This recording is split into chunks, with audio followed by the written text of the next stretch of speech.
بسم اللہ الرحمن الرحیم الحمدللہ رب العالمین والصلاة والسلام علی سیدنا و حبیبنا محمد وعلی آلہ واصحابہ اجمعین۔ تمام قسم کی تعریفیں اس اللہ وحدہ لا شریک لہ کی ذات کے لیے خاص ہیں جو تمام جہانوں کا پالنے والا ہے۔ بے شمار لاتعداد ان گنت درود و سلام امام الانبیاء امام المرسلین میرے اور آپ کے پیارے نبی اور پیارے رسول حضرت محمد الرسول اللہ صلی اللہ علیہ وآلہ وسلم کی ذات مبارکہ پر ہوں۔ ہم نے پچھلے 2 دنوں میں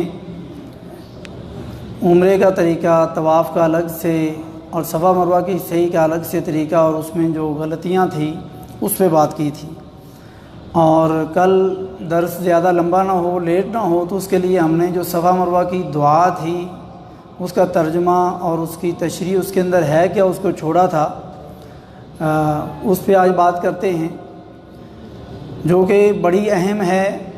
اور اکثر بھائیوں نے کیا، شاید ہم نے جب پوچھا تھا شاید 1-2 بھائیوں نے پڑھی تھی دیکھ کر کے، تو دیکھ کے پڑھیں یا زبانی پڑھیں تو اتنا خرچہ کر کے انسان آئے، انسان کو اس دعا کا پتہ ہی نہ ہو یا پڑھے ہی نہ، چاہے وہ سنت ہے تو 7 بار صفا مروہ کی صحیح میں اس سنت کو ایک بندہ چھوڑ رہا ہے، تو یہاں آپ اندازہ کریں کہ وہ کتنا اجر اس کے عمرے میں کم ہو جائے گا۔ تو اگر وہ بندہ پڑھ رہا ہے، پھر اس کا معنی جانتا ہے، اس کی اہمیت جانتا ہے، اس کے اندر ہے کیا، اللہ نے وہ کیوں رکھی ہے، تو انسان کا اجر کتنا عمرے میں بڑھ جائے گا انسان اندازہ لگا سکتا ہے۔ اور اگر آپ حج عمرے میں دیکھیں، نیت کرنے سے لے کر کے حج عمرے کی دعائیں جو بھی ہیں، پورے حج کے اندر 3 چیزیں ہیں۔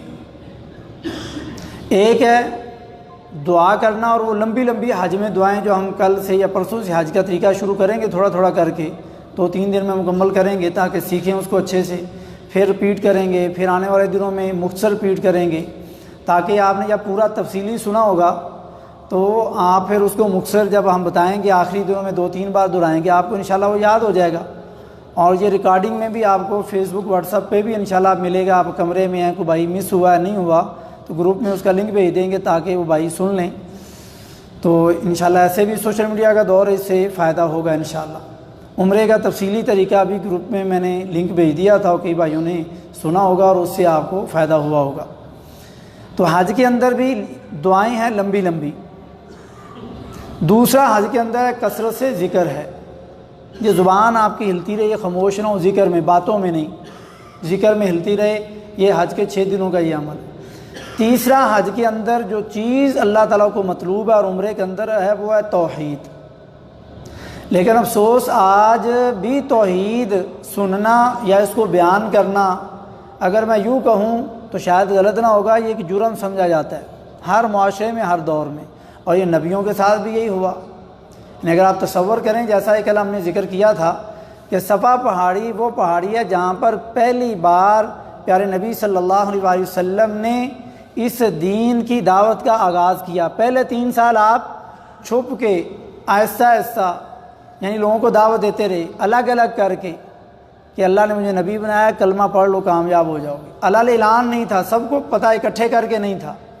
جب اللہ تعالیٰ نے حکم دیا کہ آپ اکٹھے کر کے لوگوں کو حکم دو، دعوت دو، فاصدع بما تؤمر واعرض عن المشرکین، کہ آپ اب مشرکوں سے اعراض کریں اور جو آپ کو حکم دیا جا رہا ہے اس پر عمل کریں۔ تو آپ صلی اللہ علیہ وسلم نے کیا کیا، لوگوں کو اکٹھا کیا۔ صفا پہاڑی اونچی پہاڑی تھی، اکٹھا کیا، اور اکٹھا کر کے جب سب لوگ آ گئے اعلان کیا، کیونکہ وادی میں لوگ رہتے تھے، پہاڑ اونچا ہے، نیچے سب گھروں میں آواز چلی گئی۔ جب سب نے سنا، اس وقت ابھی یہ تو لوگوں کو نہیں پتہ تھا کہ آپ نبی بن چکے ہیں یا صلی اللہ علیہ وسلم کہنا ہے، تو لوگوں کو پتہ چلا کہ محمد نے آواز دی ہے صلی اللہ علیہ وسلم، تو سب لوگ اکٹھے ہو گئے، پتہ نہیں کیا معاملہ ہے۔ تو آپ صلی اللہ علیہ وسلم کہ اس لمحے کی زندگی سے پہلے غور کیجئے، 40 سالہ بلکہ 43 سال آپ مکہ میں گزار چکے ہیں۔ 40 سال نبی بننے سے پہلے اور 3 سال نبوت ملنے کے بعد، 43 سال آپ نے گزارے۔ تو لوگ آئے اور زندگی لوگوں کے سامنے ہے کہ کیسی ہے، سب کو پتہ ہے کہ آپ کیسے تھے، اور ہم نے بھی سن رکھا ہے، اور ہمارا ایمان اور یقین ہے کہ آپ صلی اللہ علیہ وسلم کی یہ 40 سالہ اور 43 سالہ زندگی بالکل بے داغ تھی ہر لحاظ سے. اور کافر لوگ آپ کو کیا کہتے تھے؟ صادق یعنی سچے ہیں آپ. امین یعنی امانت دار ہیں، امانت رکھی ہے تو خیانت نہیں کرتے. یہ ان لوگوں کا تجربہ ہو چکا، تجربے کی بنا پر وہ کہہ رہے ہیں. اور آپ کی زندگی میں ان کو کوئی عیب 43 سال میں نظر آیا نہیں. تو آپ صلی اللہ علیہ وسلم جب اکٹھا کیا، لوگ آئے تو آپ نے اپنے بارے میں پہلے پوچھا کہ میں کون ہوں، میرے بارے میں بتائیں کیسی زندگی گزاری. تو سب نے کہا آپ صادق ہیں، امین ہیں، سچے ہیں، امانت دار ہیں. سب کی یک زبان یہ آپ کی 43 سالہ زندگی کی گارنٹی دے رہے ہیں وہ لوگ. اب دیکھیں آگے 1 منٹ میں کیا ہونے والا ہے، سارے پلٹ جائیں گے. کون سی بات ہے جس نے سب کو پلٹ دیا اور آپ کے مخالف کر دیا؟ اور وہ ہے یہ وہ کڑوی چیز جو آج نہ ہم سننا چاہتے ہیں، نہ اس کو بیان کرنا چاہتے ہیں. جی اس سے اختلاف ہوتا ہے، اس سے لوگوں کے دل دور ہوتے ہیں اور اس سے افراتفری بنتی ہے. لوگ یہ سمجھتے ہیں اگر یوں کہا جائے کہ اگر اس سے افراتفری ہوتی تو ہونے دیں، اگر یہ بات ہوتی، اگر لوگ ناراض ہوتے تو ہونے دیں، اگر یہ بات ہوتی تو اللہ کے نبی صلی اللہ علیہ وسلم کبھی بھی یہ دعوت نہ دیتے. کیونکہ مکہ پورا پرامن تھا، کسی سے کوئی لڑائی جھگڑا کوئی اختلاف نہیں تھا. اختلاف کب بنا؟ جب آپ نے یہ دعوت دی. باپ اپنے بیٹے کو کہہ رہا ہے کہ تو میرا مخالف ہو گیا، اس نبی کے پیچھے لگ گیا ہے. بیٹا باپ کو کہہ رہا ہے تو میرے مخالف ہو گیا، اس نبی کے پیچھے لگ گیا ہے. اس نے تو باپ بیٹے میں لڑائیاں کروا دی، نعوذ باللہ. یہ لوگ اپنے غلط عقیدوں کی بنیاد پر یہ سمجھ رہے تھے. اور آپ نے جب پوچھا، لوگوں نے گواہی دی، تو آپ نے کہا کہ یا ایھا الناس قولوا لا الہ الا اللہ تفلحون. اے لوگو تم یہ کہہ دو اللہ کے سوا کوئی عبادت کے لائق نہیں، تم لوگ کامیاب ہو جاؤ. ہم مسلمانوں نے معذرت کے ساتھ اس لا الہ الا اللہ کو نہیں سمجھا، اس کی گہرائی میں نہیں گئے. اس کی شروط کیا ہے، ضوابط کیا ہیں، یہ کیا چاہتا ہے. مکہ والے جیسے ہی آپ نے یہ کہا تو باقی لوگ بیگانے بعد میں مخالف ہوئے. سب سے پہلے اپنا سگا چچا وہ مخالف ہوا. اور جانتے ہو نا، بیگانہ تکلیف دے تو کم بندے کو تکلیف ہوتی ہے، اپنا تکلیف دے تو زیادہ دکھ ہوتا ہے. تو بیگانے ابھی نہیں بولے، اپنا سگا چچا، یہ سید خاندان کی جڑ ہے، بنیاد ہے، وہ بول رہا ہے. اور اس نے وہ گندے الفاظ بولے جو زبان کہنے کی اجازت نہیں دیتی، لیکن سمجھانا مقصد ہے. اس نے کہا تباً لک لہذا جمعتنا یا سائر الیوم. نعوذ باللہ، تیرے ہاتھ ٹوٹ جائیں، تو نے ہمیں اس لیے یہاں پر جمع کیا ہے کہ ہم ایک اللہ کی عبادت کریں، ان سب کو چھوڑ دیں. خانہ کعبہ میں جو 360 بت رکھے ہوئے ان کو چھوڑ دیں، ایک اللہ کے ساتھ ہمیں جوڑنا چاہتا ہے. تیرے ہاتھ ٹوٹ جائیں تو تباہ و برباد ہو جائے. یہ بد دعا دی. اور اللہ تعالیٰ نے پھر یہ نہیں خیال کیا ہے تو میرے نبی کا چچا ہے، میرے نبی کے والد کا سگا بھائی ہے، میرے نبی کے دادا کا بیٹا ہے. یعنی اللہ نے پھر کوئی لحاظ نہیں کیا. اللہ نے اس کا جواب پھر اسی طرح دیا. پوری ایک صورت بنا دی جو رہتی دنیا تک رہے گی. جنت میں بھی قرہ حضرات سے آ کر کے فرشتے قرآن پڑھیں گے، سنیں گے، وہاں بھی پڑھی جائے گی. ہمیشہ ہمیشہ کے لیے اس پر اس بد دعا کا جواب اللہ نے دیا. فرمایا تبت یدا ابی لہب وتب. تیرے ہاتھ ٹوٹ جائیں، تو تباہ و برباد ہو جائے اے ابو لہب. اور ابو لہب کیوں کہتے تھے؟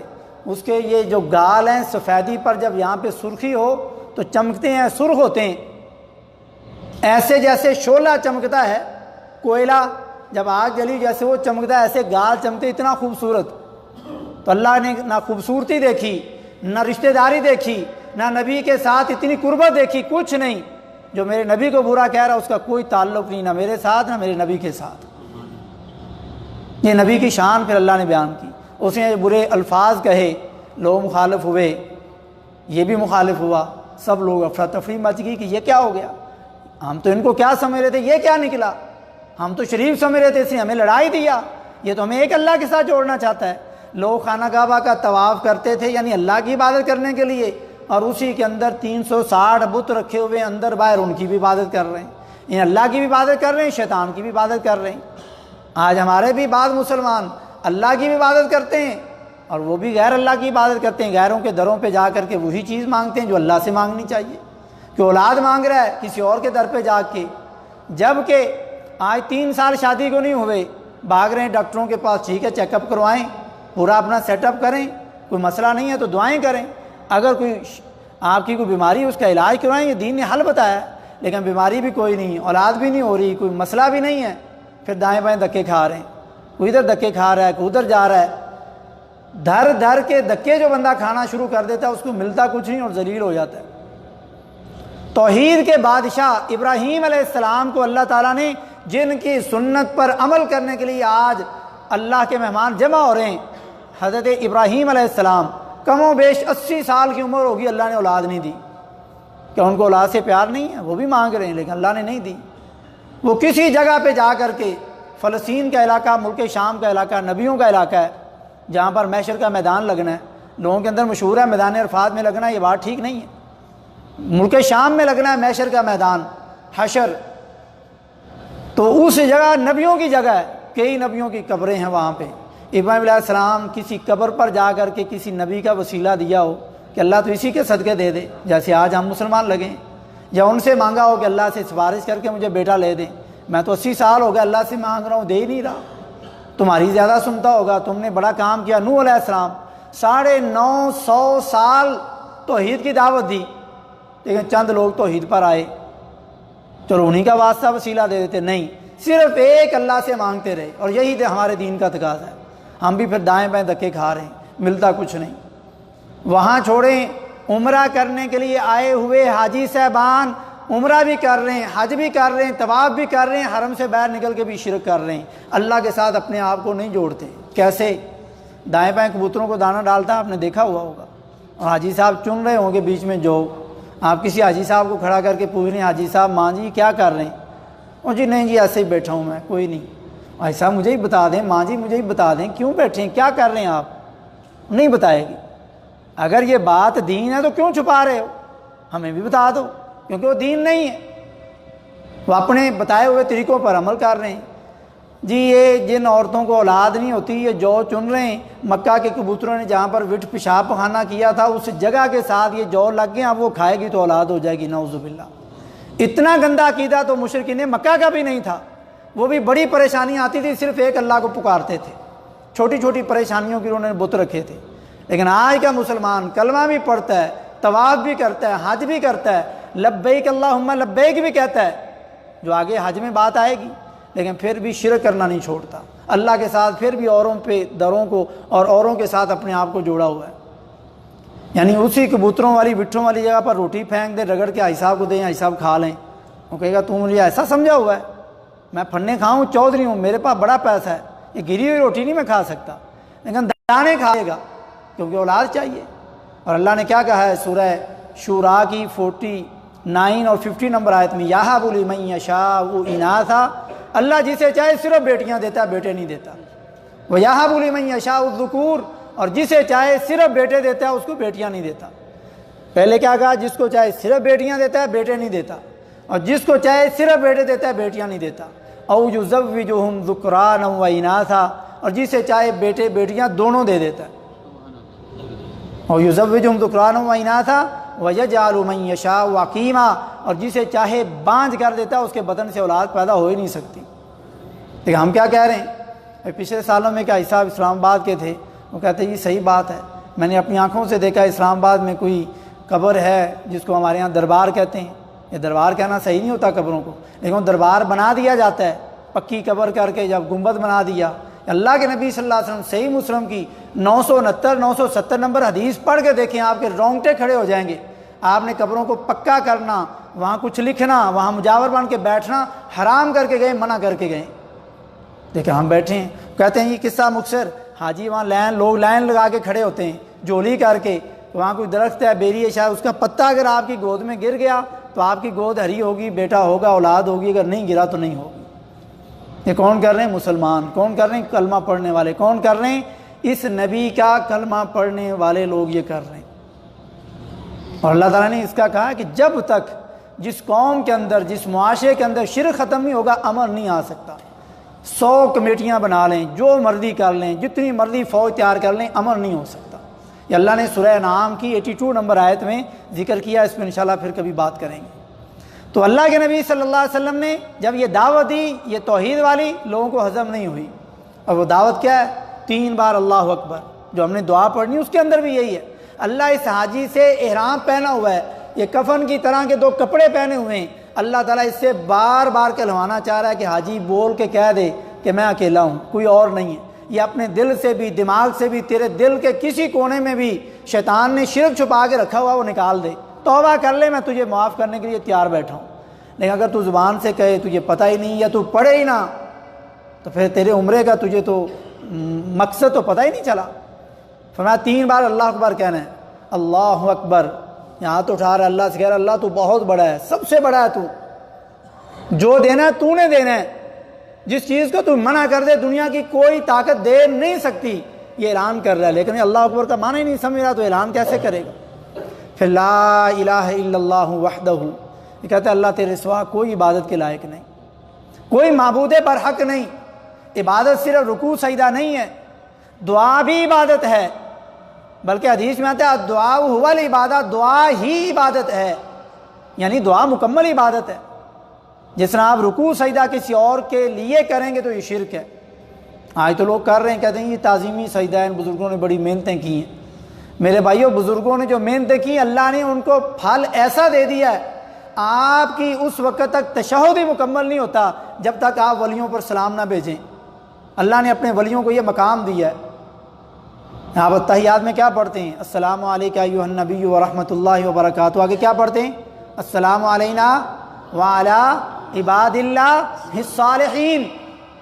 یہ ولیوں کا مقام ہے کہ آپ کا پہلا تشہد مکمل نہیں ہوگا جب تک آپ ولیوں پر، اللہ کے نیک بندوں پر سلام نہ پڑھیں۔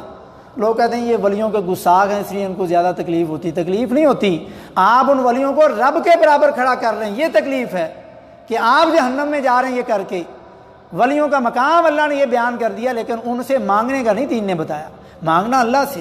انہوں نے جو محنتیں کی، دین پھیلایا، جو بھی انہوں نے کیا وہ اللہ جانتا ہے، اللہ نے ان کو مقام دے دیا ہے۔ ان پر ہم جہاں کہیں ہوں سلامتی بھیجیں، پوری دنیا میں جتنے ولی ہوں، پاکستانی ہوں، انڈین ہوں، سعودی ہوں، امریکہ کے ہوں، عراق کے ہوں، جہاں جہاں اللہ کے ولی نیک بندے ہیں، وہ میں آپ بھی ہو سکتے ہیں، ان پر ہم ہر نماز میں سلام بھیجتے ہیں۔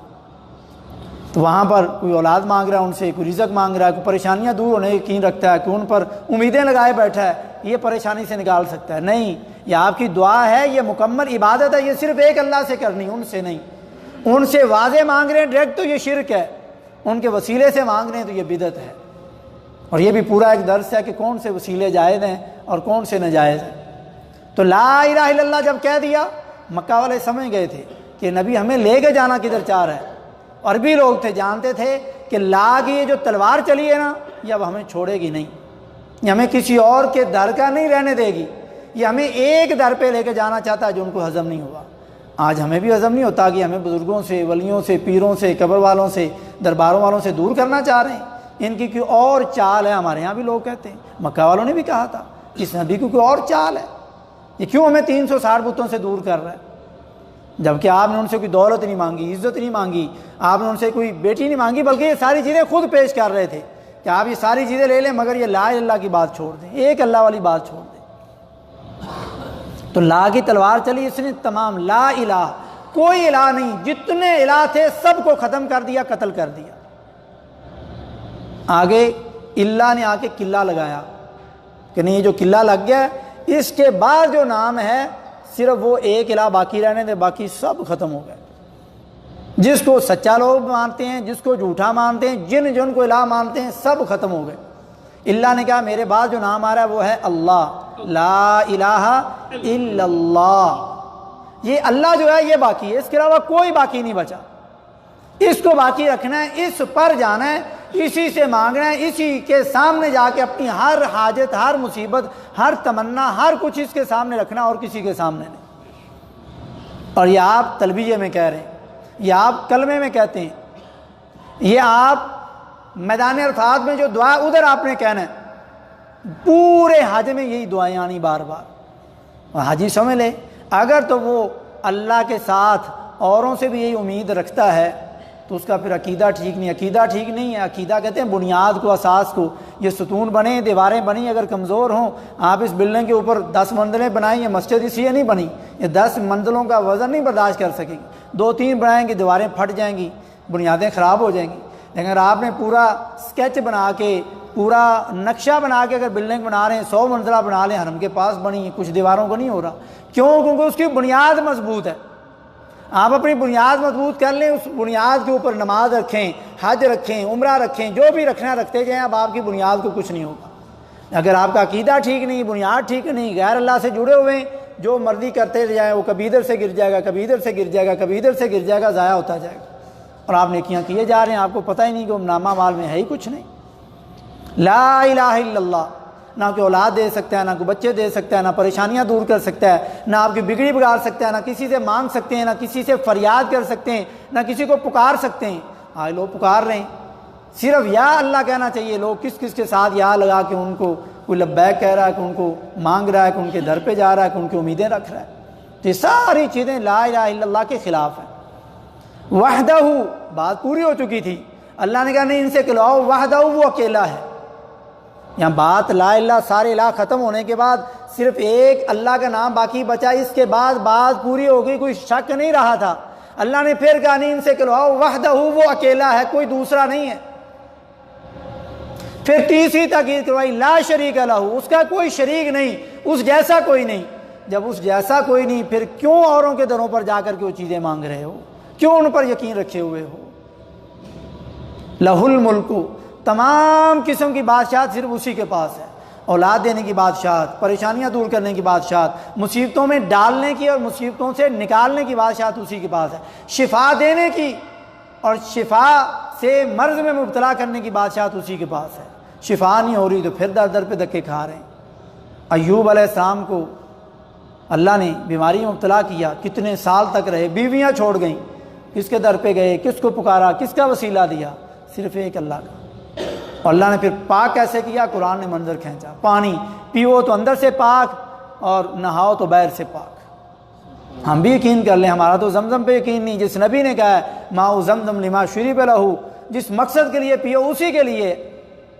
اور کافر لوگ آ کے اس پر یقین کر کے، حضرت علی رضی اللہ عنہ کے دور میں ایک بندہ آیا، کئی دن رہا حرم میں دیکھنے کے لیے کہ مسلمان کیسے ہیں۔ جب کئی دنوں بعد مسلمان ہوا، لوگوں نے پوچھا یار تو ہمارے علاقے کا نہیں، کہاں؟ جب باہر نکلا کہہ رہا میں ادھر ہی تھا۔ کہاں کھانا پینا کہاں سے کھاتے تھے؟ ہوٹل تو تھے نہیں، آج ایسے کسی کے گھر سے مانگنا تھا۔ اس نے کہا میں نے تمہارے نبی کی بات سنی تھی، زمزم پیو جس مقصد کے لیے، اسی مقصد کے لیے ہوتا ہے۔ مجھے بھوک لگتی تھی، یہ پی لیتا تھا، بھوک ہی نہیں لگتی تھی۔ یہ یقین ہے کافر کا، لیکن مسلمان کا نہیں۔ آپ بھی زمزم پئیں، زخموں پہ لگائیں، مردوں پہ لگائیں۔ کہ حاجی بتا دیں مجھے شوگر تھا، روز گولی کھاتا تھا، 25 دن ہو گئے آئے ہوئے، جب سے زمزم پی رہا ہوں گولی کی ضرورت نہیں، ٹیکے کی ضرورت ہی نہیں۔ آپ بھی یقین بنائیں، آپ بھی سمجھیں کہ تیرے نبی کا فرمان ہے، ادھر یقین کریں جہاں دین کہہ رہا ہے، غیروں سے یقین چھوڑ دیں، اللہ پر یقین بنا لیں۔ لیکن ہمارا بنتا ہی نہیں، تو ہم چاہتے ہیں فوراً مانگے مل جائے، نہیں، کبھی اللہ 80 سال بھی تمہیں آزمائے گا، جیسے ابراہیم علیہ السلام کو آزمایا۔ کہیں اور در پہ جاتا ہے کہ نہیں؟ گڑھا لیتے ہو، کھڑکا کے دیکھتے ہو کہیں تڑکا ہوا تو نہیں؟ اللہ بھی دیکھنا چاہتا ہے کتنا پکا ہے میرے ساتھ، کتنی دیر مجھ سے مانگتا ہے۔ ہمیں 2-4 سال اولاد نہیں ہوئی تو دائیں بائیں، مسئلہ حل نہیں ہوا تو دائیں بائیں، شفا نہیں ملی تو دائیں بائیں۔ اللہ نے کہا نہیں، لا شریک لہ، کوئی شریک نہیں، لہ الملک، تمام قسم کی بادشاہتیں اسی کے پاس ہیں، وَلَہ الحمد، تمام قسم کی تعریفیں اسی کے لیے، وَهُوَ عَلَىٰ كُلِّ شَيْءٍ قدیر، اور وہ ہر شے پہ قادر ہے۔ ہر شے، یہاں شیء ہے، اشیء نہیں، الف لام نہیں لگایا کہ خاص خاص شے پہ قادر ہے، بدون، بغیر الف لام کے، کہ ہر چیز پہ قادر ہے وہ۔ آگے کیا فرمایا؟ لا الہ الا اللہ، پھر وہی بات جو شروع میں دہرائی، دعا بھی پوری نہیں ہوئی۔ لا الہ الا اللہ وحدہ لا شریک لہ، لہ الملک ولہ الحمد وہو علی کل شیء قدیر۔ پھر آگے لا الہ الا اللہ وحدہ انجز وعدہ ونصر عبدہ وہزم الاحزاب وحدہ۔ آگے پھر لا الہ، وہی بات جو اردو میں دہراؤں گا تو آدھے بندے پھر اٹھ کے چلے جائیں گے۔ اور نبی صلی اللہ علیہ وسلم نے 13 سال اسی پہ محنت کی، لا الہ الا اللہ۔ کیا روز لوگوں کو سمجھاتے رہے ہوں گے، نئی چیزیں نکالتے رہیں گے؟ یہی چیزیں جو آج ہم کر رہے ہیں، جو ہم سے ہو رہی ہیں، جو ہمارے معاشرے میں ہو رہی ہیں، جو اس دنیا میں ہو رہی ہیں، جو مکہ والے کر رہے تھے وہی روز سمجھاتے تھے۔ 13 سال سمجھا رہے ہیں، پھر حکم نازل ہوئے نمازوں کا، باقی چیزوں کا۔ 13 سال عام توحید، جتنی مکی صورتیں ساری توحید سے بھری پڑیں، قرآن توحید سے بھرا پڑا ہے۔ امام ابن القیم رحمۃ اللہ علیہ یا امام ابن تیمیہ رحمۃ اللہ علیہ، مجھے بھی یاد نہیں، ان میں سے کسی ایک امام نے کہا کہ قرآن کی کوئی آیت آپ سمجھ کے دیکھ لیں توحید سے خالی اللہ نے نازل نہیں کیا۔ ہر آیت میں توحید ہے، آپ کو نظر نہیں آ رہی تو آپ کا علم نہیں ہے، آپ اس کی گہرائی میں جا کے دیکھیں، ہر آیت میں اللہ نے اپنی توحید بیان کی ہے کسی نہ کسی طریقے سے۔ تو اگر ہماری توحید اور بنیاد ہی صحیح نہیں ہوئی تو پھر ہماری بنیاد ٹھیک نہیں، پھر باقی اعمال کامیاب نہیں رہیں گے۔ لا الہ الا اللہ وحدہ، اللہ تیرے سوا کوئی عبادت کے لائق نہیں، تو اکیلا ہے۔ انجز وعدہ، تو نے اپنا وعدہ پورا کیا، جو نبی صلی اللہ علیہ وسلم کے ساتھ وعدے، پیغمبروں کے ساتھ وعدے، لوگوں کے ساتھ وعدے، وہ سارے وعدے اللہ نے پورے کیے۔ اور انک لا تخلف المیعاد، اللہ اپنے وعدوں کی مخالفت کرتا نہیں۔ انجز وعدہ، تو نے اپنا وعدہ پورا کیا۔ ونصر عبدہ، اور اپنے بندے کی مدد کی۔ اور اللہ تعالیٰ اپنے ہر بندے کی مدد کرتا ہے جو صحیح معنوں میں اس اللہ سے مدد لینا چاہتا ہے۔ ہم تو اور مددوں کے پیچھے لگے ہوئے نا، کوئی یا رسول اللہ مدد، کوئی یا علی مدد، کوئی یا حسین مدد، کوئی یا چشتی مدد، کوئی یا فلاں مدد، کوئی یا فلاں مدد، صرف یا اللہ مدد۔ جو حقیقی معنوں میں مدد اللہ سے مانگا، نبی نے کس سے مانگی؟ جب آپ اللہ کے ساتھ جڑ جائیں گے، آپ دنیا میں آپ کو کوئی بھی نہیں جانتا، آپ حقیقی معنوں میں اللہ کے ساتھ جڑے تھے، آپ کے مرنے کے بعد بھی آپ کو پتہ بھی نہیں ہوگا، اللہ آپ کا ذکر کہاں سے کبھی اونچا کر دے گا، لوگ آپ کے گیت گاتے رہیں گے کہ ہاں فلاں بندہ فلاں جگہ پہ ڈٹ گیا تھا اور اس نے حق بات بیان کی تھی۔ آپ قبر میں ہیں، لوگ آپ پر کوئی سلام پڑھ رہا ہے، کوئی آپ کے لیے دعائیں کر رہا ہے اور آپ کو پتہ ہی نہیں۔ اور یہاں پر وناصر عبدہ، کیسے مدد کی؟ انبیاء کی مدد دیکھ لیں، موسیٰ علیہ السلام کو کیسے سمندر میں راستے بنا کے معجزانہ طور پہ پار کروایا، ابراہیم علیہ السلام کو آگ سے کیسے نکالا، مدد کیسے کی۔ ایسی مددیں جو عقل حیران رہ جاتی۔ ونصر عبدہ وہزم الاحزاب وحدہ، اور اللہ تعالیٰ نے جو بھی لشکر تھے ان سب کو شکست دی۔ جیسے غزوہ احزاب کے اندر ان لوگوں کے دلوں میں رعب ڈال دیا، ہوا ایسی چلا دی، شکست دے دی اتنے بڑے لشکر کو۔ تو جو بھی جتنے بھی لشکر چھوٹا ہے بڑا ہے، ان کو شکست دینے والا صرف ایک اللہ ہے۔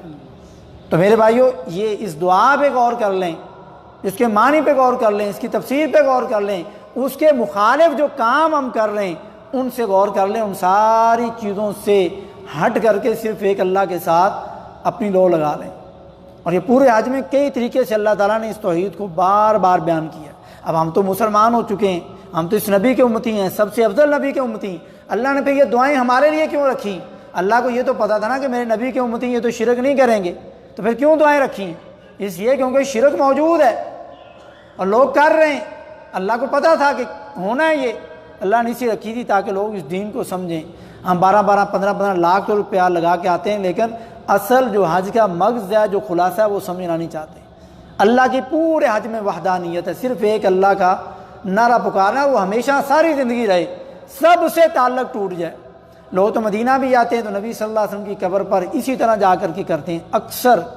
اگر میں یوں کہوں کہ 70% ہمارے مسلمان نبی کی قبر پر جا کر کے ان سے بھی کئی چیزیں مانگتے ہیں جو ہمیں اس طرح پتہ چلتا ہے، جو لوگ وہاں پہ رکے پھینکتے ہیں، اور رکے پہ کیا لکھا ہوا ہے، اب ان بیچاروں کو یہ بھی نہیں پتہ کہ رکے پہ لکھا ہوا اردو میں، اے اللہ کے نبی صلی اللہ علیہ وسلم، میں آپ کے در پہ آ گئی ہوں، میری بچیاں ان کی شادی کروا دیجئے، ان کے رشتے لے دیجئے، ان کو یہ کر دیجئے، ان کو یہ کر دیجئے، میرا یہ مسئلہ حل کر دیجئے، یہ کر دیجئے۔ اب ذرا ایمان سے بتائیں، یہ میرے پاس موجود ہے، اور بوریاں بھر بھر کے روز باہر پھینکتے ہیں، جو لوگ چلتے ہوئے پھینک دیتے ہیں کہ نبی کی قبر پر پھینک دیا میرا مسئلہ حل ہو جائے گا، نبی قبر میں بیٹھے ہیں تیرے لیٹر پڑھنے کے لیے، نعوذ باللہ۔ یہ عقیدے ہیں، یہ حج کر رہے ہیں ہم، اور اردو میں لکھ رہے ہیں، اور عربی میں بھی لکھتے ہیں تو کچھ سمجھ لگتی، اردو میں لکھ کے پھینک رہے ہیں، اور جب پڑھتے ہیں جہاں ہنسی آتی ہے وہاں رونا بھی آتا ہے کہ یہ ہمارا مسلمان بھائی ہے بیچارہ، 12-15 لاکھ روپیہ کے لے آیا، لیکن بیچارے کو نہ کسی نے سمجھایا، نہ سمجھنے کی کوشش کی، نہ اس نے خود اپنے حج کو بچانے کی کوشش کی۔ اب یہ دیکھیں، اے اللہ میری بچیوں کی شادی کر دی، میں دعا کر رہا ہوں مثلا، یہ دعا ہے کہ نہیں، میری ضرورت ہے کہ نہیں، یہ کس سے مانگنی ہے، اللہ سے یا نبی سے؟ تو اللہ پر کیوں یقین نہیں ہے؟ کس چیز نے تجھے اللہ سے دور کر دیا؟ یا ایھا الانسان ما غرک بربک الکریم، کس نے؟ کیوں اللہ پر تیرا یقین نہیں ہے؟ کیوں اللہ کو چھوڑ کر کے کوئی نبی کو ولی کو پکار رہا ہے؟ کیوں ان پر یقین بنایا ہوا ہے؟ وہ رہنمائی کرنے آئے تھے، بتانے آئے تھے، سمجھانے آئے تھے، وہ یہ چیزیں نہیں دینے آئے تھے، یہ اللہ سے مانگنی۔ آپ کو رزق چاہیے، کھلی خوراک چاہیے، کوٹھی چاہیے، بنگلہ چاہیے، دنیا چاہیے، اللہ سے مانگ۔ آپ کو آخرت چاہیے، جنت چاہیے، اللہ سے مانگ۔ لیکن نہیں، کیونکہ دل میں بیٹھا ہوا نہیں یہ اللہ کے قریب کر دیں گے، اسی ان سے مانگنا ہے۔ تو یہی تو مکہ کے مشرک کرتے تھے۔ ما نعبدہم 23ویں پارے میں سورہ زمر کی دوسری یا تیسری آیت میں کیا کہا؟ ما نعبدہم الا لیقربونا الی اللہ زلفا، یہ ہمیں اللہ کے قریب کر دیں گے۔ اس کے باوجود، یہ عقیدہ رکھنے کے باوجود وہ مشرک کے مشرک رہے۔ آج وہی عقیدہ ہمارا ہے کہ یہ ہمیں اللہ کے قریب کر دیں گے۔ آپ کیوں نہیں قریب ہونا چاہتے؟ آپ قریب ہوں، آپ اللہ کے قریب ہوں، آپ اللہ سے دوستی لگائیں۔ اللہ نے ڈائریکٹ مجھے اور آپ کو کہا وقال ربکم ادعونی استجب لکم، ڈائریکٹ اللہ سے مانگیے، اللہ کی شان ہے۔ ہم وسیلوں کے پیچھے پڑے ہیں، وسیلے بھی بات آئے گی، ہم کس طرح عربی والے وسیلے کو پنجابی والا وسیلہ سمجھا ہوا ہے جی۔ دنیا میں کسی کو ملنا ہو تو واسطے کی ضرورت ہے، اللہ کو بھی ملنا ہے تو واسطہ تو ہونا چاہیے نا، ہم واسطوں کے پیچھے پڑے ہیں۔ اللہ نے بتائے ہیں 3 واسطے ہیں جو جائز ہیں، اس کے علاوہ کوئی نہیں، تو ہم عربی والے وسیلے کو اردو میں استعمال کر رہے ہیں۔ نہیں میرے بھائی، ایسا نہیں ہے۔ اس لیے اپنے ذہنوں کو کھلا کریں اللہ کے لیے، اپنے اس توحید کو۔ اس نبیوں نے جو پتھر کھائے ہیں وہ میٹھی میٹھی دعوت کے لیے نہیں کھائے تھے۔ آج ہم بھی کہتے ہیں میٹھی میٹھی دعوت ٹھیک ہے، لوگ مجمع بڑا اکٹھا ہوتا ہے، تو مجمع تو نبیوں کے پاس بھی بڑا اکٹھا ہوتا رہا، جیسے تو ہی سنتے رہے، بھاگ جاتے رہے۔ آج بھی کل دیکھیں گے کتنے لوگ تھے، مسجد بھری تھی، آج آدھے سے زیادہ جا چکے ہیں۔ کڑوی چیز تھی، نہیں پسند آتی، لوگ سننا نہیں، کہتے ہیں یار یہ تو پتہ ہی ہے، ہم تو پکے موحد مسلمان ہیں۔ میرے بھائی صحابہ کرام شرک سے اتنا ڈرتے تھے کیونکہ اس کی وعید اتنی سخت آئی ہے۔ یہ اگر شرک کرتے ہوئے یا شرک کی حالت میں بندہ مر گیا، کوئی نیکی باقی نہیں بچنی۔ یہ کوئی مولوی نہیں کہہ رہا، رب کا قرآن کہہ رہا ہے۔ سورہ انعام کی 89 نمبر آیت کا جا کے ترجمہ پڑھ لیں، وَلَوْ أَشْرَكُوا لَحَبِطَ عَنْهُمْ مَا كَانُوا يَعْمَلُونَ۔ آپ زنا کر لیں، آپ کی پچھلی نیکیاں ضائع نہیں ہوں گی، اللہ ہم سب کو محفوظ فرمائے۔ قتل کر لیں، پچھلی نیکیاں ضائع نہیں ہوں گی۔ آپ شراب پی لیں، پچھلی نیکیاں ضائع نہیں ہوں گی۔ بڑے بڑے گناہ کر لیں، پچھلی نیکیاں آپ کی محفوظ ہیں، وہ ضائع نہیں ہوئیں۔ لیکن شرک اتنا گندا گناہ ہے، آپ نے غیر اللہ سے مانگا، اس کے در پہ جا کر کے اس سے امید لگا بیٹھیں، آپ کی پچھلی ساری نیکیاں، سارے اعمال ضائع ہو رہے ہیں۔ یہ رب کا قرآن کہہ رہا ہے، یہ کوئی تشریح نہیں میں کہہ رہا ہوں، ترجمہ ہے اصل۔ کوئی نیکی باقی نہیں بچی۔ 18 نبیوں کا نام لے کے اللہ نے ذکر کیا، یہ بھی آگے باتیں آئیں گی۔ یہ صرف میں اشارے کر رہا ہوں صرف آج اس دعا کو سمجھانے کے لیے کہ اللہ تعالیٰ کو جو سب سے بڑی چیز مطلوب ہے اس حاجی سے، احرام باندھنے والے سے، بھی اپنی توحید ہے اور اس میں نبی کا طریقہ۔ یہ 2 چیزیں پورے حج نے ہمیں سکھانی، اور اندر بار بار یہ چیزیں پورے حج میں یہ آنی ہے، لیکن ہم کبھی غور ہی نہیں کرتے کہ یہ میں تو مسلمان ہوں، میں کیوں تلبیہ پڑھ رہا ہوں؟ اللہ نے کیا رکھا ہے تلبیہ کی؟ الگ سے شان ہے جس کا آگے ذکر آئے گا، بلکہ کل ہی آئے گا، کیونکہ وہاں سے ہم نے حج کا طریقہ شروع کرنا ہے، پہلے تلبیہ ہی ہے۔ اللہ رب العزت سے دعا، اللہ رب العزت ہمیں سمجھنے کی اور اپنے آپ کی اصلاح کرنے کی۔ یقیناً شیطان جو ہمارا، میرے بھائیوں، میرا آپ کا دشمن ہے، وہ اللہ کے سامنے کھڑا ہو کے کیا کہا تھا کہ میں نے ان کو جنت میں نہیں جانے دینا، میں ان کے دائیں بائیں آگے پیچھے آ کے ان کو وہم شبے ایسی چیزیں دکھاؤں گا، وہ میرے پیچھے آئیں گے، شبے میں پڑے رہیں گے۔ ہم بھی وہی ہیں، جنت میں جانا سب چاہتے ہیں۔ ہمارے جو مسلمان بھائی غیر اللہ کے ساتھ لگے ہوئے ہیں، کیا وہ جنت میں جانا چاہتے ہیں؟ نہیں میرے بھائیوں، شیطان نے ان کو بیچاروں کو غلط راستے پہ لگایا ہوا، ان کو سمجھ نہیں لگ رہی۔ اور جب انسان شرک کرنا شروع ہو جاتا نا، پھر مت مر جاتی، سمجھ نہیں لگتی، جیسے موسیٰ علیہ السلام کی قوم کا ہوا۔ اللہ نے ادھر سمندر پار کروایا، راستے بنائے، ان کے فرعونیوں کو ان کی آنکھوں کے سامنے غرق کیا، فرعون کے ظلم سے بچایا۔ کتنی بڑی نعمتیں، بجائے اس کے سمندر پار کرنے کے بعد اللہ کا شکر ادا کرتے نہیں۔ ان میں بعض مسلمان ایک گائے کے ارد گرد بیٹھ گئے، سجدے کر رہے ہیں، وہاں منتیں حاجتیں شروع کر دیں مسلمانوں نے۔ اللہ نے 40 سال تک ان کو پھر سزا دی۔ 40 سال گناہ کیا چھوٹا تھا، اس کو بچڑے کو سجدے کر رہے ہیں، یقین اس پہ بنا دیا۔ 40 سال پھر ادھر صحرا کے اندر چکر کاٹنے، سمجھ نہیں لگ رہی ہم نے کرنا کیا تھا، جانا کیا تھا، کیا کیا تھا، ہوا کیا، کوئی پتہ نہیں، مت ہی مار دی اللہ نے۔ تو مشرک بندے کے اللہ مت مار دیتا، اس کو پھر پتہ ہی نہیں چلتا کہ میں کر کیا رہا ہوں۔ وہ کر صحیح رہا ہوتا ہے، صحیح سمجھ رہا ہوتا ہے، پھر ہر کسی سے لڑ بھی رہا ہوتا ہے، کیونکہ مت ماری ہوئی ہے۔ یہ مشرک بندے کی شرک کرنے والے کے اللہ مت مار دیتے ہیں۔ قرآن نے چیزیں بیان کی میرے بھائیوں۔ آج ہم نے انگلش پڑھ لی، میتھ پڑھ لی، سب کچھ پڑھ لیا، قرآن کا ترجمہ نہ پڑھا، نہ مولوی صاحب نے ہمیں پڑھنے دیا۔ مولوی صاحب نے شک میں ڈال دیا کہ یہ آپ نہیں پڑھ سکتے، آپ گمراہ ہو جاؤ گے، نعوذ باللہ۔ صحابہ یہی پڑھ پڑھ کے انہوں نے قرآن کے اندر گہرائی پیدا کر کے کیا سے کیا بن گئے۔ ہم نے قرآن پڑھا ہی نہیں، ہاتھ ہی نہیں لگایا، ہم تبرک ہی لیتے رہے۔ میرے بھائیوں، یہ کتاب ہے، صبح میتھ کا پیپر ہے، ساری رات نہ پڑھیں، سوئے رہیں، صبح اٹھیں، کتاب کو چومیں، آنکھوں پہ لگائیں، جا کے پیپر دیں، پاس ہو جائیں گے؟ نہیں ہوں گے، پکی بات ہے۔ تو قرآن کو تو ہم چوم کے رکھ دیا، آنکھوں پہ لگایا، اندر نہیں پڑھا، اندر کیا لکھا اللہ تو نے۔ چومنے سے نہیں ہوگا کچھ. قیامت والے دن اس کا سوال ہونا ہے قرآن کے ساتھ کیا کیا. سورہ زخرف کی 43 44 نمبر آیت جا کے پڑھ لیں. سوال ہونا ہے, اللہ نے کرنا ہے قرآن کے ساتھ کیا کیا, تمہارے لیے تمہارے نبی کے لیے بھیجا تھا, تم کیا کرتے رہے. تو میرے اس سوال کی تیاری کتنی بار ترجمے سے پڑھا, کتنی گہرائی اس میں حاصل کر لی, کتنا سمے لیا ہے. اور مر تو روز بندے رہے ہیں, حرم میں کتنے جنازے پڑھ رہے ہیں, ہر نماز میں جنازے. کون ہے میرے آپ جیسے حاجی ہیں. تو اگر ہم بھی مر گئے اور مرنا ہی ہے, ابھی موت آ سکتی. اللہ تعالیٰ ہم سب کو صحت ایمان وہی لمبی زندگی دے. لیکن مرنا تو ہے ہی ہے نا. اگر اسی حالت میں مر گئے اور سوال ہونا ہے, اور یہ ہم سب کو پتہ ہے, جو سوال میں اسے ناکام ہو گیا کیا جگہ ملنی, جس کا نام لینا بھی گوارا نہیں ہمیں. پاس ہو گیا تو جنت ہے, نہیں پاس ہوئے تو اس کی تو دیکھنا ہی برا ہے, اس کا دھواں ہی برا ہے, اور جو جہنم میں جائے گا اللہ معاف فرمائے. تو میرے بھائیوں, معاف اللہ نے ہی کرنا ہے, معافیاں اسی سے مانگنی. لیکن کوئی چیز تو ایسی ہو خالص جو ہم پیش کریں, اللہ اور تو کچھ نہیں, لیکن تیرے ساتھ کبھی شرک نہیں کیا. اور یہ معراج کی رات جو تحفے ملے, اس میں یہ تحفہ ملا جو ہمیں پتہ ہی نہیں. اس پہ بھی پورا درس ہے انشاءاللہ. اللہ تعالیٰ ہمیں سمجھنے کی توفیق نصیب فرمائے. انشاءاللہ اس پہ بات کریں گے. ابھی سوال و جواب کرتے ہیں. جن بھائیوں کے سوال و جواب ہیں, جن بھائیوں نے نمبر لکھ دیا ہے واٹس ایپ پہ بھیج دیا, گروپ میں ایڈ ہیں, وہ رہنے دیں. جنہوں نے نمبر نہیں لکھا یا واٹس ایپ پہ نہیں بھیجا, وہ نمبر ادھر لکھنا چاہیں لکھ دیں, یا ورقہ پیچھے بھیج دیں. جو نمبر لکھنا لکھ لیں, اس پہ آپ واٹس ایپ بھیج دیں گے, میں گروپ میں ایڈ کر دوں گا.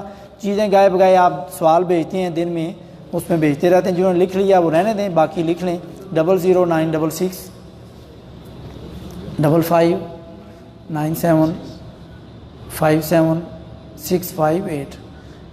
میں ریپیٹ کر دیتا ہوں 00966 55 97 57 658. اس پہ آپ واٹس ایپ کر دیں, نام لکھ دیں کہ, اور ساتھ لکھ دیں ہمیں گروپ میں ایڈ کر دیں, پھر گروپ میں ایڈ کر دیا جائے گا. پھر انشاءاللہ آپ کو گائے بگائے اس میں جو بھی سوال کرتے ہیں اگلے دن تک آپ کو ان کے جوابات مل جائیں گے. حج میں بھی آسانی رہے گی, لیکن اس میں جلدی نہ کریں کہ جی ہمیں فوراً جواب چاہیے. کال نہ کریں, میں ہر وقت کال پہ نہیں ہوں گا. تو 00966 55 97 57 658. جن بھائیوں کے سوالات ہیں 5 منٹ سوال کر لیتے ہیں, بلکہ 10 منٹ کر لیتے ہیں 10 بجے تک. فیس بک پیج یاسر مکی کے نام سے, اس کا لنک میں اسی درس کا گروپ میں بھیج دوں گا, آپ اس سے کھولیں گے تو آ جائے گا. بس کئی بھائیوں کی یہی خواہش تھی کہ ہمیں درس کسی وجہ سے جانا پڑ گیا, رہ گیا, ہم اس کو سن لیں. تو میں نے کہا چلو اس کو لائیو درس کے بعد میرا ہوتا ہے, چلو اسی کو بھی لائیو کر دیتے ہیں جو سن رہے ہیں, اور جو سیو ہو جائے گا کسی کا فائدہ ہو جائے گا انشاءاللہ. یہ سہولتیں ہیں اس دور کی جن سے فائدہ اٹھا سکتے ہیں ہم. جی حج کے لیے آپ نے بتایا 3 چیزیں ہوتی ہیں, توحید, دوبارہ بتائیے گا. حج کا جو خلاصہ ہے, جو حج میں بار بار چیزیں آنی ہیں, وہ ایک ہے حج کے اندر کثرت سے ذکر اللہ تعالیٰ نے کہا ہے. وہ آپ سورہ بقرہ کی 196 سے 202 نمبر آیت پڑھ لیں. ہر آیت میں اللہ تعالیٰ کہیں کہہ رہا اذکر اللہ, کہیں کہہ رہا اذکر اللہ ذکرا کثیرا, کہیں استغفر اللہ, کہیں کیا, بار بار ذکر کی طرف تلقین ہے کہ حاجی کا ذکر چلتا رہے. اور حدیث سے اور صحابہ کے عمل سے بھی بات چلتی, یعنی یہ زبان ذکر سے نہ رکے 6 دن حج کے دن.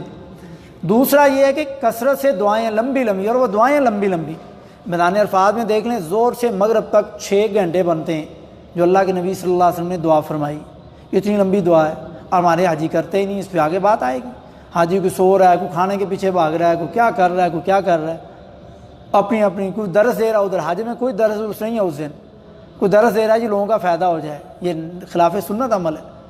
حج کا خطبہ ہو گیا, اب جو کام جس کے لیے آپ گئے ہیں وہ اللہ کو منانا ہے, اب وہ نہیں حاجی منا رہا. یہ درس اس سے پہلے خطبہ ہو گیا حج کا ایک, بس خیموں میں درس کوئی نہیں, خیموں میں کوئی تبلیغ نہیں, کوئی وعظ و نصیحت نہیں. اب اور لمبے درس ہو رہے ہیں, کوئی اجتماعی دعائیں کروا رہا ہے. اللہ کے نبی سے بہتر کوئی اجتماعی دعا کروا سکتا تھا؟ نہیں. آپ نے تو آج کے دن کوئی دعا نہیں کروائی. آپ جو دعائیں کرواتے وہ اتنی اعلیٰ, اتنی افضل, ہر معنی اس کے اندر ہوتا, ہر چیز ہوتی, لیکن آپ نے نہیں مانگی. ہر کوئی اپنی اپنی مانگ رہا ہے. ہمارے حاجی ادھر دیکھ رہے ہوتے ہیں, ہمیں تو آتی نہیں. مولوی صاحب کو مل جائیں, مولوی صاحب بھی مل رہے ہیں, اونچی اونچی رو رہے ہیں, لوگ رو رہے ہیں. یہ نبوی طریقہ نہیں ہے.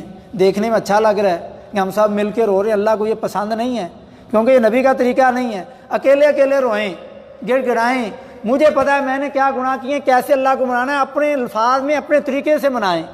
آپ کو پتہ ہے آپ کے کون سے گناہ, آپ اپنے طریقے سے منائیں.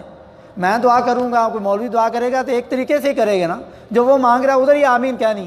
لیکن آپ کو پتہ ہے آپ کتنے گناہ گار ہیں، مجھے پتہ ہے میں کتنا بڑا گناہ گار ہوں، میں اپنے گناہوں کو ایک ایک کر کے یاد کر کے معافی مانگوں، روؤں، گڑ گڑاؤں، اپنا پردہ بھی رہ جائے گا، اللہ کے سامنے پیش کر دیں گے، یہ ہے۔ لیکن لوگ یہ نہیں کر رہے، تو دعائیں لمبی لمبی ادھر بھی۔ پھر 10 تاریخ کو مزدلفہ میں فجر سے لے کے آسمان سفید ہونے تک جو 40-45 منٹ بنتے ہیں، اتنی لمبی دعا۔ پھر آپ کنکریاں ماریں گے 11، 12، 13 کو، چھوٹے اور درمیان والے جمرے کے بعد کھڑے ہو کے اتنی لمبی دعا جیسے سورہ بقرہ پڑھی جاتی، 2 بار دعا ہے دونوں جمروں کے بعد، تیسرے کے بعد دعا نہیں۔ اور حاجی ادھر دعا لمبی کرنا دور کے بعد حاجیوں کو پتہ ہی نہیں، کرتے ہی نہیں، کوئی 5-7 کر رہے ہوتے ہیں، 10-50 کر رہے ہیں، ایک وقت میں 5 لاکھ بندہ کنکریاں مار رہا ہے، دعا کتنے کر رہے ہیں؟ 100، جو 1% بھی نہیں بن رہے۔ تو یہاں پر آپ نے اتنی لمبی دعائیں کہ ہم کر ہی نہیں رہے، تو ہم وہاں پر دعائیں کر رہے ہیں جہاں پر دین نے نہیں کہا، جہاں پر دین نے کہا وہاں ہمیں پتہ ہی نہیں ہے، کرتے نہیں۔ تو حج میں ذکر اذکار ہے، لمبی لمبی دعائیں ہیں، اور جو آپ ذکر اذکار کر رہے ہیں ان کے اندر ہر چیز میں توحید ہے، تلبیہ توحید ہے جس کی پوری وضاحت آئے گی۔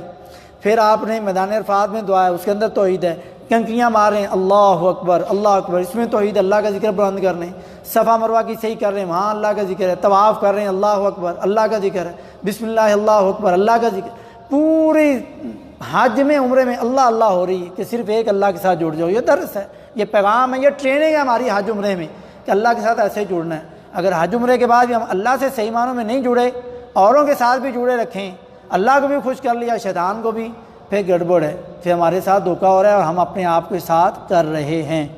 اچھا یہ کتاب سے لے کے آتے چھوڑی، اس میں آئی عمرے کا مکمل طریقہ کوئی اتھینٹک کتاب جو جس میں اردو ترجمے کے ساتھ؟ جی انشاءاللہ ابھی اتھینٹک طریقہ جو کئی سال ہم ادھر دیکھتے رہے ہیں کہ کئی پمفلٹ آتے ہیں، کئی کتابیں، بڑھی ہوئی کتابیں، پمفلٹ بھی، لیکن کوئی ایسا طریقہ نہیں ہر بات لکھی ہو جس میں آگے دلیل ہو کہ یہ نبی کا طریقہ ہے، اس کا پروف کیا ہے۔ کتابیں تو لکھی علماء کرام نے وضاحت کے لیے، لیکن پروف کے ساتھ نہیں ہے۔ ہم نے مل کر کے ایک پمفلٹ تیار کیا ہے جو 2 صفحوں میں، لمبا بھی نہیں ہے، عمرے کا بھی حج کا بھی، اس میں ہر بات، مثلا احرام باندھنا ہے، یہ بات کہاں لکھی؟ احرام ہی باندھنا ہے، کپڑے کیوں نہیں پہن سکتے؟ احرام باندھنا ہے، بات کہاں ہے؟ لکھا آگے اس کا حوالہ۔ احرام سے پہلے غسل کرنا ہے، کہاں بات یہ لکھی؟ حوالہ لکھا ہے۔ احرام باندھنے سے پہلے خوشبو لگانا سنت ہے، کہاں بات ہے؟ ہمارے ہاں تو صابن خوشبو والے سے لوگ نہیں نہانے دیتے، جی احرام باندھنا ہے خوشبو والے صابن سے نہیں نہانا، یہ جہالت ہے۔ خوشبو والے صابن سے نہائیں، بلکہ آپ نے بعد میں خوشبو لگانی ہے احرام باندھنے سے پہلے۔ اب یہ بات تو ہے کہاں ہے؟ آگے حدیث نمبر لکھا ہے۔ آپ نے نیت کرنی، نیت کے الفاظ کون سے؟ آگے حدیث، ہر بات حدیث کے نمبروں کے ساتھ لکھی ہو، انشاءاللہ آپ لوگوں کے ساتھ گروپ میں شیئر کریں گے، اور اگر وہ چھپ بھی گیا، پچھلے سالوں کے بھی کچھ پڑے ہوں گے، وہ کچھ بانٹے کے بھی نہ ہوئے تو آپ کو واٹس ایپ پہ ملے گا، آپ اس کا پرنٹ نکال سکتے ہیں، کچھ بھی۔ اگر وہ اور چھپنے کے لیے گئے ہوں گے، آ گئے تو تقسیم بھی کریں گے انشاءاللہ ہر سال کی طرح، تو اس سے آپ کو انشاءاللہ یہ فائدہ ہو جائے گا۔ طواف کے دوران یہ تلبیہ جاری رکھ سکتے ہیں؟ طواف کے دوران نہیں، تلبیہ جب آپ حرم پہنچ جائیں گے تلبیہ کا عمل بند ہو گیا عمرے کے اندر، اور حج کے اندر تو طواف کرنے کے لیے آنا ہے، تلبیہ کا کام بڑے جمرے کو کنکریاں مارنے سے پہلے ہی بند ہو جانا ہے۔ پھر عید کی تکبیریں، ہاں 3 دن 2.5 دن آپ نے تلبیہ پڑھنا ہے اونچی اونچی، اور جب تلبیہ بند ہوگا 10 تاریخ کو بڑے جمرے کو کنکریاں مار کے آپ نے عید کی تکبیریں پڑھنی 13 کی شام تک، اور اس میں کیا ہے؟ اللہ اکبر توحید، اللہ اکبر لا الہ الا اللہ واللہ اکبر اللہ اکبر وللہ الحمد، یہ بھی پوری توحید، پورے حج میں توحید ہی توحید ہے۔ یہ دیکھیں اللہ تعالیٰ نے کیوں رکھی چیزیں ہم مسلمانوں کے لیے، ہر جگہ پہ کیوں ذکر ہے؟ اس کا مطلب کہ ہم توحید کے اندر جتنا اپنے آپ کو گہرا کر لیں، جتنا پھونک پھونک کے پاؤں رکھیں، اتنا ہمارے لیے فائدہ مند ہے، اور جنت میں اتنا جانا آسان ہوگا۔ جتنا ہم توحید سے اور ان کلمات کو سمجھیں گے نہیں، دور ہوں گے، اتنا ہم دور ہو رہے ہیں جنت سے۔ جی جس وقت جو نا کعبہ کے اوپر نگاہ پڑتی ہے اس وقت کی دعا قبول ہوتی ہے، تو اس مقام کے اوپر نبی اکرم صلی اللہ علیہ وسلم نے کتنی لمبی دعا مانگی؟ جی یہ حج صاحب کا سوال ہے کہ خانہ کعبہ کے اوپر جب پہلی نظر پڑتی، لوگوں کے اندر مشہور ہے، لوگ کہتے ہیں وہاں دعا قبول ہوتی ہے، ایسی کوئی بات نہیں ہے۔ یہ لوگوں کے اندر جو مشہور بات ہے نا، خانہ کعبہ میں جب جائیں عمرے کے لیے، حج کے لیے آئیں، پہلی نظر پڑے گی جو مانگو گے ملے گا، یہ بات حدیث میں نہیں ہے۔ یہ ایک صحابی کا عمل ہے کہ جب وہ حجر خانہ کعبہ پہلی نظر پڑتے دعا کرتے تھے، لیکن اس میں بھی یہ نہیں کہ قبول ہوتے تھے، لیکن نبی صلی اللہ علیہ وسلم سے ایسا نہیں ملتا کہ آپ نے دعا کی ہو، صحابہ سے ایک سے یا کوئی صحابہ سے ملتا ہے، تو آپ کہہ سکتے ہیں کہ صحابی کا عمل ہے۔ کبھی آپ جب پہلی بار خانہ کعبہ میں آئیں دعا کر لیں، کچھ کر لیں، اور کبھی نہ کریں. صحابی کے عمل پہ بھی عمل ہو گیا اور نبی نے کبھی نہیں کیا، تو آپ کا دونوں پہ عمل ہو گیا. لیکن یہ کوئی گارنٹی نہیں ہے قبول ہو. لیکن قبولیت پہ یقین تو ہم نے جو بھی دعا کریں رکھنا ہے کہ اللہ قبول کرے گا. اور ہوتی ہے، 3 چیزیں ملتی ہیں جب بھی آپ دعا کریں. یا فوراً جو چیز مانگ رہے ہیں وہ مل جاتی ہے، یا جو چیز آپ مانگ رہے ہیں اللہ کی نظر میں وہ آپ کے لیے صحیح نہیں ہے تو اللہ آپ کی حفاظت کے لیے آپ کو وہ دیتا نہیں ہے. اس کے بدلے میں اللہ دیکھتا ہے اس کو فلاں تکلیف آنے والی، فلاں مصیبت میں پڑنے والا اللہ وہ دور کر دیتا ہے اگر وہ اس کے تقدیر میں ہے. جو دعا مانگی یہ بھی فائدہ مند نہیں، اور آگے کوئی تکلیف آنے والی ہے اللہ یہ چیز نہیں دیتا، اس کے بدلے وہ تکلیف دور کر دیتا ہے. لیکن ایک بندہ یہ دعا مانگ رہا ہے، یہ دعا ٹھیک بھی نہیں ہے اور آگے کوئی تکلیف بھی نہیں ہے، اللہ پھر اس دعا کو اپنے لیے محفوظ کر لیتا ہے. قیامت والے دن اس کا بدلہ دے گا. اور بندہ اس دن کہے گا کاش میری دنیا میں کوئی بھی دعا قبول نہ ہوتی، آج آخرت میں ہی بدلہ ملتا. تو یہ دعا ہر قبول ہوتی لیکن 3 چیزوں میں کوئی ایک چیز ہوتی ہے. ہم سمجھ رہے ہوتے نہیں میں نے اللہ سے کوٹھی مانگی یہ مل جائے پھر ہی قبول ہوگی، میں نے یہ گاڑی مانگی یہ مل جائے پھر ہی قبول ہوگی. نہیں، وہ آپ کی دعا قبول ہو چکی اگر آپ اللہ کے ساتھ شرک نہیں کرتے اور خالص ایمان یقین ہے اور حرام نہیں کھاتے تو آپ کی دعا قبول ہے. اگر ان چیزوں میں کچھ کر رہے ہیں پھر دعا قبول نہیں ہے. عمرے کے فوراً بعد جیسے ہم بال منڈواتے ہیں، جیسے کل عمرہ کیا ہے انسان کل دوبارہ عمرہ کرتے ہیں دوبارہ بال منڈوانے ہیں، یا جب بھی عمرہ کریں گے احرام باندھ لیا ہے تو بال یا چھوٹے کروانے پورے سر کے یا منڈوانے، دونوں میں ایک کام کریں گے تو عمرہ مکمل ہونا ہے. یہ عمرے کا واجب ہے، واجب پورا نہیں کریں گے تو دم دینا پڑتا ہے. ان کا کہنے کا مقصد یہ ہے کہ پہلے ٹنڈ کروا لیا دوبارہ عمرہ کیا تو پھر کیسے کریں؟ اب سوال یہ ہے کہ آپ نے آج عمرہ کیا ٹنڈ کروا لیے، اب آپ کو کس نے کہا کہ آپ عمرہ کریں؟ کس نے کہا؟ اپنی مرضی سے کر رہے ہیں تو اللہ نے تو نہیں کہا تھا کہ آپ اپنی مرضی کریں. سر کے بال آئیں گے تو عمرہ کریں گے نا، تو بال تو آئے نہیں تو کیوں عمرہ کر رہے ہیں ہم؟ سوال یہ ہے. ہم یہ رونا رو رہے ہیں کہ اب کٹوائیں کیا، یہ رونا کیوں نہیں رو رہے کہ ہم عمرہ کر کیوں رہے ہیں؟ دوبارہ کس نے کہا عمرہ کریں؟ گھنے بال آ جائیں پھر کریں، یا آپ نے پہلے بال چھوٹے کروائے تھے ٹھیک ہے دوبارہ کریں گے تو چھوٹے کروا لیں گے پھر. تو ہم وہ بھی نہیں کر رہے، عمرہ بھی کر رہے ہیں، اسرا بھی پھر ہی جا رہے ہیں اور سکری اتر رہی. ایسے لوگوں کو میں جانتا ہوں ابھی آئے عمرہ کیا ابھی پاؤڈر بھی لگا ہوا ہے احرام باندھ کے اسی احرام میں پھر جا رہے ہیں مسجد عائشہ پھر عمرہ کریں. ابھی 2 گھنٹے میں کیا بال آئیں گے؟ یہ جو ہم نے پورے خاندان کے عمرے کرنے کا ٹھیکہ لیا ہوا ہے اپنے اوپر زبردستی، ٹھیکے کو چھوڑ دیں، کوئی مسئلہ نہیں. حج کی تیاری کریں، حج کا طریقہ نہیں آ رہا، سورہ حج کا ترجمہ نہیں پڑھا، قرآن پاک میں حج کی یہ 6 آیتوں میں حج کے احکام ہیں یہ نہیں پڑھے، صحیح بخاری صحیح مسلم میں حج کا طریقہ نہیں سیکھا، 12 لاکھ اپنا لگایا ہے اور فائدے لوگوں کے سوچ رہا ہے. یہ لوگوں کے فائدے نہیں، اپنا فائدہ سوچیں. جس کام کے لیے آئیں وہاں محنت کریں. کتنے بھائی ہم نے پرسوں سے چوتھ سے 4 دن پہلے سے سورہ حج کا ترجمہ کہا ہوا تفسیر، کتنے بھائی جنہوں نے پڑھا ہوگا شاید کوئی ایک آدمی نہ ہو. تو ہم اپنے لیے کیوں مخلص نہیں ہیں میرے بھائیوں؟ اگر کوئی عمرہ خلاصہ یہ ہے کہ عمرے کا احرام باندھ چکا ہے تو پھر سر منڈوانا پڑے گا، بال کٹوانے پڑیں گے. نہیں ہے تو احرام باندھ نہیں، آپ غلطی کر رہے ہیں. جی مقام ابراہیم سے طواف مکمل ہونے کے بعد 2 رکعت ادا کرنی ہوتی ہے. اگر مغروب وقت میں داخل ہو جائے تو اس صورت میں انتظار کرنا چاہیے. جی بھائیان کا سوال ہے کہ طواف کیا ہے لیکن رکعتوں کے ٹائم پہ وقت مکروہ وقت ہے، یعنی فجر کی نماز سے سورج نکلنے کے درمیان نفل پڑھنے، یا عصر سے لے کے مغرب تک نفل پڑھنے، یا زوال کا ٹائم ہے. تو حرم میں کوئی زوال کا ٹائم نہیں، یہ صرف حرم کی شان ہے. اور سنن ترمذی کی غالباً 868 نمبر حدیث ہے جس میں پیارے نبی صلی اللہ علیہ وسلم نے بنی عبد مناف کو یہ حکم دیا تھا کہ آپ حرم میں کسی بھی وقت میں دن اور رات کے الفاظ، الگ الگ الفاظ ہیں، دن اور رات کے کسی بھی وقت میں کسی بھی حصے میں کسی کو طواف کرنے سے بھی منع نہ کرو، کسی کو نماز پڑھنے سے بھی منع نہ کرو. یعنی ہر وقت وہاں طواف کر سکتے ہیں، ہر طرف نفل پڑھ سکتے ہیں. تو اس لیے حرم میں کوئی مسئلہ نہیں، وہاں آپ نفل پڑھ سکتے ہیں.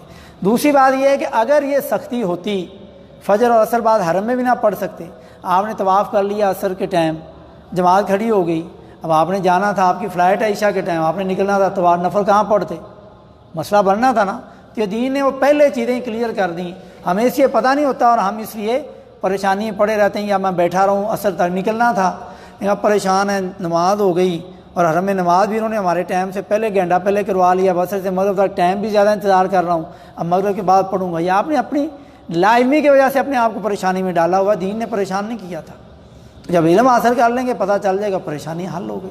اچھا زوال کا ٹائم صرف یہ حرم کے لیے، حرم کے مسجد نبی کے اندر باقی ہر جگہ پہ ممنوع وقت ہے، حرم میں صرف نہیں ہے. صرف حرم میں نہیں ہے، بیت اللہ میں نہیں ہے. ہاں جی، مسجد نبی کے اندر بھی زوال کا وقت ہاں زوال کا وقت عصر کے بعد ریاض الجنہ میں جائیں تو نفل نہیں پڑھ سکتے، سوائے وہ سببی نماز جو مسجد میں داخل ہونے کے لیے ہوتی ہے وہ کسی بھی وقت میں پڑھ سکتے ہیں، کسی بھی مسجد میں. وہ عصر کے بعد بھی پڑھ سکتے ہیں، فجر کے بعد بھی. یہ سبب بنا ہے، جیسے عصر بعد جنازہ پڑھا جا سکتا ہے، سبب بن گیا دفن کرنا ہے. ایسے ہی آپ کی کوئی نماز یاد آ گئی، رہ گئی تھی، پتہ چلا ہے، وہ نماز پڑھ سکتے ہیں، سبب بن گیا. مسجد سے باہر چلے گئے تھے عصر بعد فجر بعد، واپس آئے ہیں، ابھی مغرب کی اذان نہیں ہوئی، ٹائم رہتا ہے، آپ بیٹھنا چاہتے ہیں. اب آپ جب تک 2 رکعت نہیں پڑھیں گے تب تک نہیں بیٹھیں گے. آپ نے فرمایا اذا دخل احدکم المسجد، جب کوئی تم میں سے مسجد میں داخل ہو، فلا یجلس، اس وقت تک نیچے نہ بیٹھے، حتی یصلی رکعتین، جب تک 2 رکعتیں نہ پڑھ لیں. یہ حکم ہے، منع کر دیا کہ نہ بیٹھو. ہم آتے ہیں چپکے سے بیٹھ جاتے ہیں. یہ مسجد کا سلوٹ ہے، سلام ہے، تحیہ ہے، جس کا ہم حق مار رہے ہوتے ہیں اور آ کر کے چپ کر کے بیٹھ جاتے ہیں. نہیں، اس کا حکم ہے، اس کی اجازت ہے، یہ پڑھ سکتے ہیں. اس کے علاوہ عام نفل نہیں.